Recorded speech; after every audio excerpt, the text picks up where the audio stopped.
2024 সালের 18 জুলাই ঢাকার উত্তরায় বৈষম্য বিরোধী ছাত্র জনতার আন্দোলনে রাজপথে মিছিলের অগ্রভাগে ছিলেন কিশোর মুবিন মাল। পুলিশের গুলিতে হারান দুটি চোখের দৃষ্টি। আজ 1 বছর ধরে অন্ধকারে দিন কাটাচ্ছেন মুবিন। আমার একটা চোখ দিয়ে হইলে ভালো করে দেয় সরকার। মুবিন শরীয়তপুর জেলার ডামুড্যা উপজেলার বড় সিদুলকুড়া গ্রামের মৃত মোফাজ্জল হোসেন মাল ও নাজমা বেগমের ছোট ছেলে।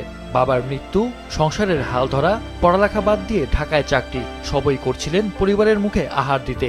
কিন্তু সেই সংগ্রামী জীবন থেমে যায় আন্দোলনে অংশ নিয়ে। সবসময় আমি শুয়ে থাকি, হাঁটতে কোথাও তো যাইতে পারি না, ঘরে পড়ে থাকি, আমি তো একটু ফোন টোন শুনি, এগুলা করে এখন আমার দিন যায়। মনে হয় কি মাঝে মাঝে মনে হয় যে যেমন আমি আহত হয়েছি, এটা আহত না, শহীদ হওয়াটাও অনেক ভালো ছিল।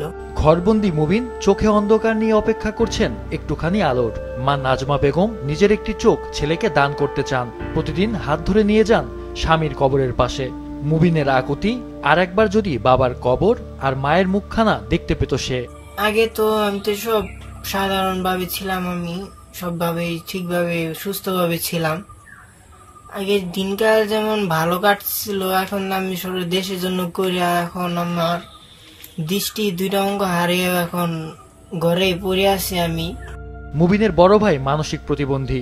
সেনা প্রধানের সহায়তায় বিজিবিতে কর্মরত মেজো ভাইয়ের পাঠানো 10,000 টাকা চিকিৎসা ও সংসার চালানোর জন্য পর্যাপ্ত নয়। জুলাই ফাউন্ডেশন ও জেলা প্রশাসনের মাধ্যমে 3 লক্ষ টাকা সহায়তা পেলেও তা খরচ হয়ে গেছে মুবিনের চিকিৎসার পেছনেই। ঢাকা সিএমএইচে চিকিৎসা চললেও ছেলের দৃষ্টি ফিরিয়ে আনতে মায়ের এই আকুতি। সরকার ওরে নিয়ে বিদেশে নিয়ে উন্নত চিকিৎসা করো, অসুখ দুইটা কিছু রইলে ফিরাইয়া দেব, আর ওরে যদি একটু স্থান করিয়া দেয়, একটা ঘর দূর করিয়া দিলে ওরে আমি রাইখা যাইতারি।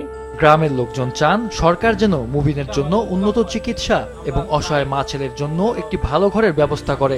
এখন অন্ধ, নিজে চলতে পারে না, আবার ভাই একটা প্রতিবন্ধী, এই আর কি অবস্থা। এখন যদি সরকার আগে একটা ঘরের ব্যবস্থা করে দিত তাইলে ভালো হইতো।